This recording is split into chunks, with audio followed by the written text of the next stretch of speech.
Hello, Tom Levecki here with a special live edition of the New Theory podcast. I have a very, very special guest today who's going to be talking about a very exciting technology. Her name is Arielle Raycene. Arielle, welcome to the New Theory podcast. How are you doing today? Very good. Thank you for having me. All right, it's my pleasure. So first, I'd like to get to know entrepreneur first before we jump into the tech. We know you're a model, actress, that kind of stuff. But let's get into, where you're from, where you spend your formative years, and what kind of helped make you you. Yeah, so when I was really young, like a baby, I spent my time in LA, and then I grew up on the farmlands of Kansas. Oh, wow. So I think that shaped me a lot. But I think also visiting LA gave me like this brain or like my wanting like my hopes and dreams, to come back here. So I always knew like where I was going after I graduated, which I Yeah. did.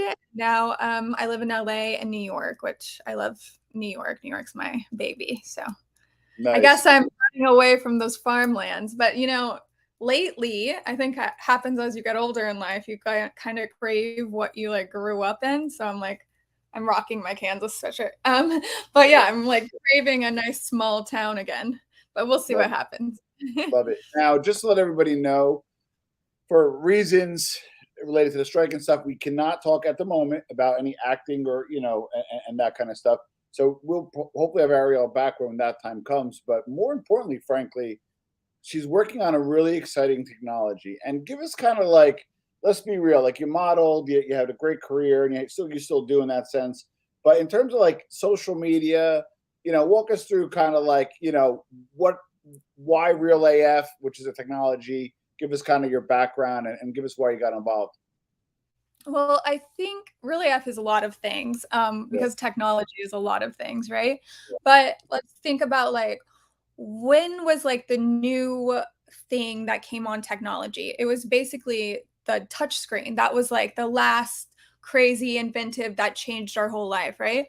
So now we're going into the age of spatial web, which Correct. the VR goggles are coming out. And, we might think it's just like a fun game thing to have, which it is right now, but it's going to go to where it's a necessity, just like our phones and our computers. VR headsets will be a necessity, and Yeah. spatial web will be something that is going to be something that we're used to. It's just going to be an everyday part of life. And spatial web is like where you can take your physical thing that you see on the screen and put it in the atmosphere with you and like function with it.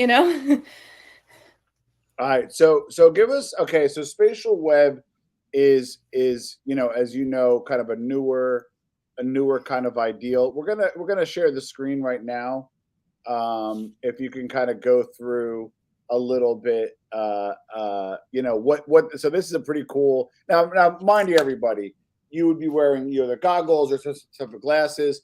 This person would be 3D to you, and you could put Yeah. her in front of your cat, in front of your dog, outside next to you. So give us kind of. I'm going to play with this a little bit. Give us kind of like the modality, how this works, and this is pretty So badass. yeah, you can make her as big as you want, small, place her anywhere. This is like different backgrounds that the artist chooses just to have. So basically, you go into a 360 volumetric studio Yeah, that uses all these cameras around you and depth sensories, and you get the shot in one setting. So there's not like, a lot of, how you go on set and there's all these different takes and different angles and stuff, but this is all one shot. And then it makes a hologram of yourself where you can literally walk around that person. And there's another thing called volumetric video, and it's like it's only 2D, but like you can still place them wherever you are. It's called chroma key, sorry. And you can place them wherever you are. And for that, you only need like just a background. So as technology gets faster and better, because that's how it goes, right? It yeah, comes and it just keeps getting better and better. Pretty soon, like I don't know how soon, but we'll be able to like do these kind of things from the comfort of our own home with only 2 cameras, but right now we're using like 80 cameras.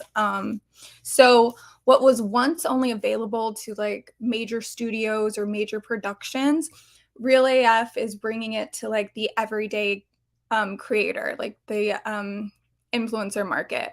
We're giving them a new tool to use. So Oh, it's like the new enhanced way of being of a social media platform. And right now we're starting Really AF as an online social profile where you can create your hologram and you can lock assets if you want where people can buy. And then people can see you for what you really look like in your room, in your or wherever you are. wow. So okay, so this is pretty profound stuff. So basically, I can sit in this 2D setting, a lot of screens, film me every which way, right? Mhm. And let's Mhm. just say you're, I always think of the monetization, the business end. You're an artist, and you really want to kind of stretch out your IP. You do kind of a video, and then maybe you could do like video pop up concerts online while you're not touring, to to have different revenue. Um, you may be an influencer, may do a brand partnership, or you may want to create different content to kind of grow your audience. Is that kind of what you guys are gunning for, or walk us through that a little bit? This is just literally just another tool for creators to present whatever they want. So we have a lot of musicians come in and they want to drop their album in this setting. So it's Oh, like a new way for their fans to have an immersive, interactive, like private concert in their living room with you. Or, we've had a lot of TikTok dancers come in. The possibility is really endless. I would like to do a scene of some sort and see how that plays out. Like, I think it would be cool for some slam poets to get in there. nice. Um, I want to do comedians, but you know how the comedians love the crowd, so you're lacking a crowd response. But there's a lot of other things that I'm talking to comedians now that they can do that are funny and they know are just funny things in there. Yeah, So yeah. yeah, it's literally for anyone and everyone. Also, like we're starting to do some fashion shows where it really I was going to bring embeds. that up. Yeah, yeah. Right. It makes you can give a fashion show to your fans, and it really like makes the piece live forever. So it's cool because fashion show, I'm going to fashion week next week and it's just so fast and then it's Yeah. gone. This is a really cool way to like always have that there forever. Well, I also envision, for example, you have Fashion Week, let's say Milan or Paris, New York, and obviously there's a finite group that goes, right, and there's a certain level of exclusivity, the after parties, that stuff I don't think will ever go away, right? A lot of hobnobbing, but No, for sure.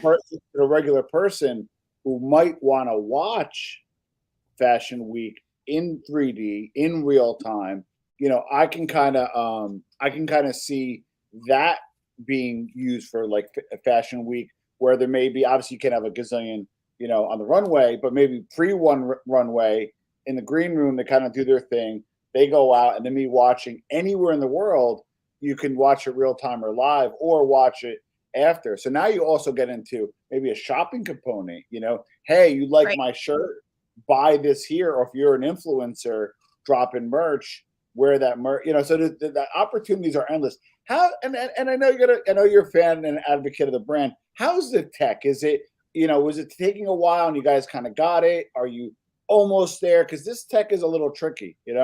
Oh yeah, I'm definitely not at home sitting writing code by any means, and there's a lot Yeah, of it's taken a long gotta time. So we're nuance. basically yeah, we're a launch partner for another company that had the tech and they're doing a different thing for Spatial Web. But Nice. I went in there to do a volumetric video and I just thought there was a space for the market. And there's a Yeah, whole also the other part of Real AF is that we're not allowing any filters or body alterations. First interesting. off, yeah, so first off, it's a pain in the butt to do that on a hologram. Yeah, And second off, there is a hole in this market. We are so dazzled by these pretty photos, and I don't think there's anything wrong with that. I think we've yeah, taken a little too far into the editing realm, yep. and a lot of people don't look like who they are, and we're only lying to ourselves when we do that. So that's why right now while we're developing the tech, getting more and more influencers involved, we're just making it an online profile where you can post your photos and videos, but we're using AI technology where you can't have any filters or alterations on yourself. So this is kind of like a catfishing profile too, as of right now. So yeah, I think it's good. And I think, you know, we've gone really far into like making these pretty pictures, and that's great for Instagram, but there was no platform that I saw where it's just like, this is actually who I am. We all talk about like being authentic and stuff, but we're not actually authentic when we're editing our photos and all that jazz. So yeah, that's another thing that I'm really gunning for on that. It scares a lot of people, but I think a little bit of scariness is good. Well, okay, so my mind's kind of going a million miles an hour. One area, and this may be a secondary, tertiary thing, and you guys may or may not thought of this, but one area, which is the $17 billion plastic surgery area. Now, what happens now, currently, I need some, but somebody gets plastic surgery, right? Mhm. They get a before and after. It's in 2D, and you know, some unethical bad actors out there will Photoshop the after, right? Or there's Mhm. angling photos, that kind of stuff. But just imagine if you kind of did a 3D before, a 3D, and then a Right. 3D after of your work, and people will see your true before and afters. They'll see your true work. I think it's the competitive advantage you would That's a have good over. idea. We could just get a lot of doctors building profiles and showing because they know that it's That's actually Let's real. talk afterwards because I have some beta testers for, because I my day job, I do marketing for plastic surgeons. Although again, you can never tell. Oh, okay, cool. I'm like the plumber with the leaky pipe. But what I'm saying is we do that as a vocation. And right off the bat, I'm like, you know what? You might want to try some plastic surgeons in the beta test. All right, Arielle. So you have a good career, right? You have a good career. You know, again, we'll talk about it next time because of obvious reasons with the strike.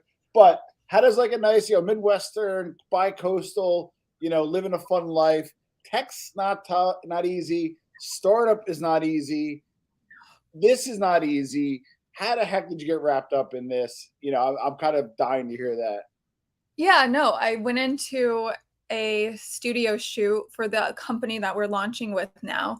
And I was in there and I realized that's when I realized that there was, because I'm always thinking like out of the side of the box, like, what is the world missing? What are we missing?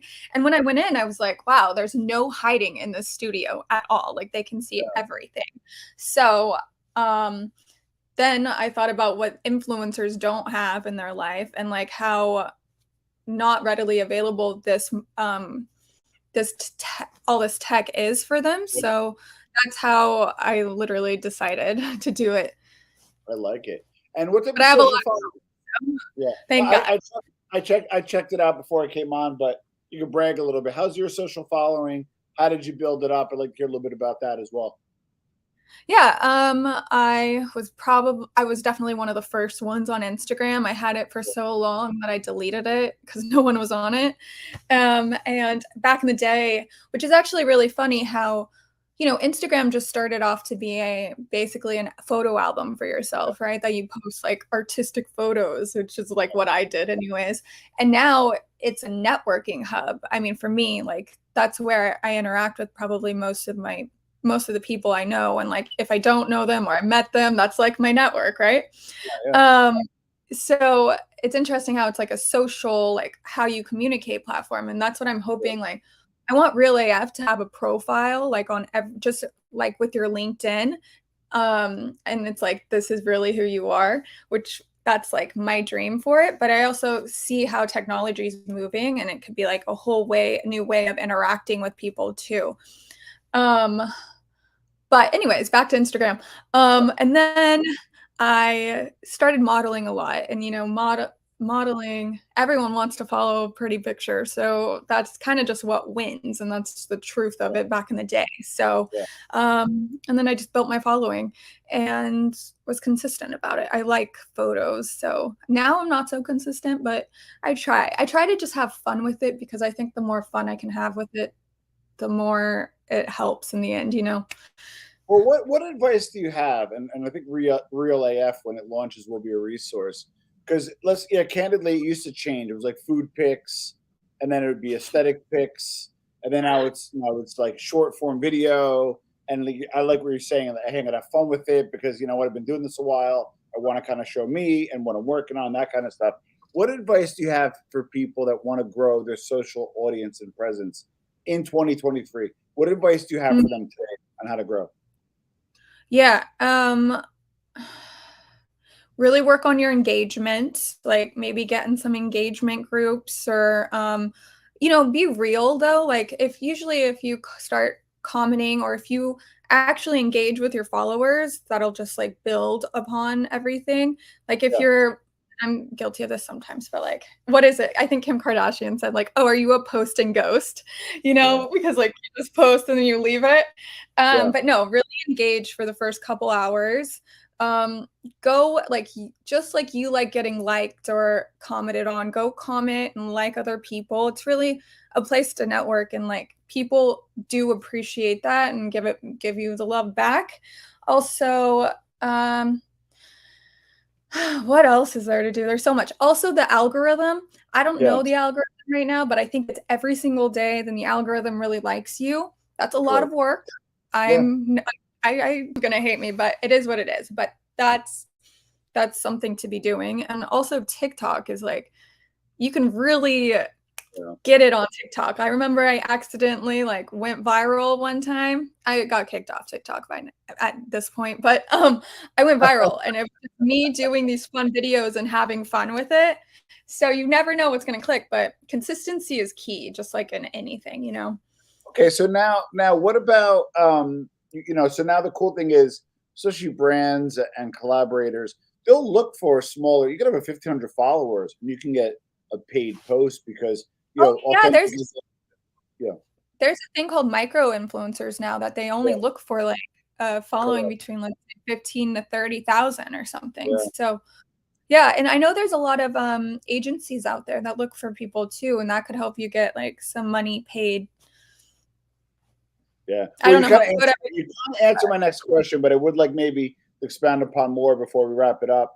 Um, uh, what advice do you have for people that you kind of grow your audience a little bit, but now it's time to monetize it? What advice do you have for monetization? Because that gets tough. Content creation is the hardest part, and to stay relevant. But let's just say you're good at content creation, you're good at views. Should you maybe hook up with an agency, maybe take less per post, but they deal with it? Do you recommend maybe just dealing with your inbound DMs? Do you recommend outbound? How do you recommend, or what advice do you have to help monetize your social platforms? I'm a true believer in outsourcing things you're not great at. You could be sitting through your DMs forever, or also, I know when I was a little younger, I would not know what to charge people, and that's Yeah, always something up in the air, and like people get a little funny coming up with the amount yourself.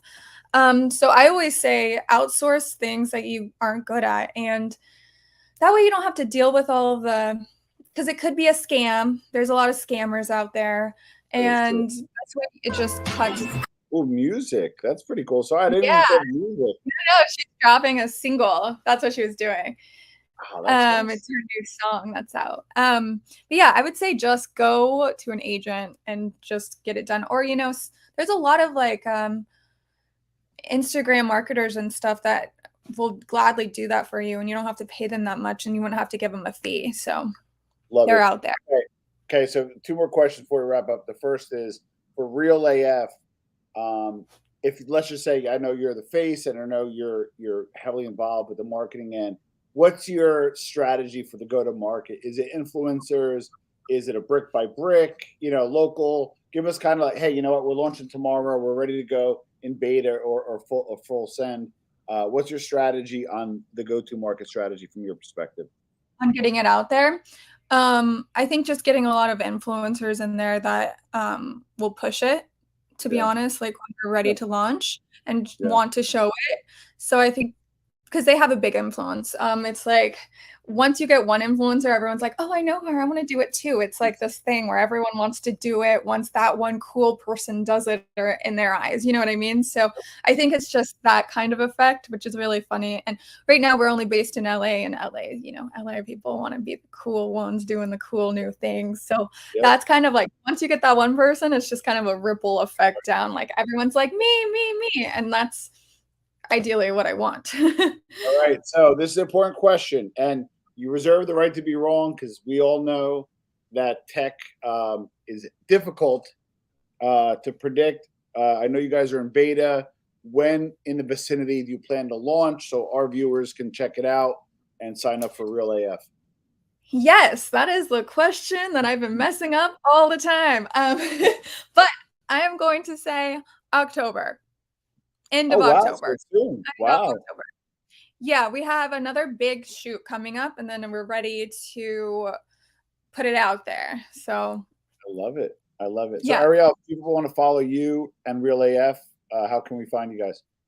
Yeah, I am at the Arielle Ray. That's Arielle, and then Real AF is we are real_AF on Instagram. I love it. Arielle's got a busy schedule. We had to move things around a little bit. Thank you so much for being on the New Theory podcast.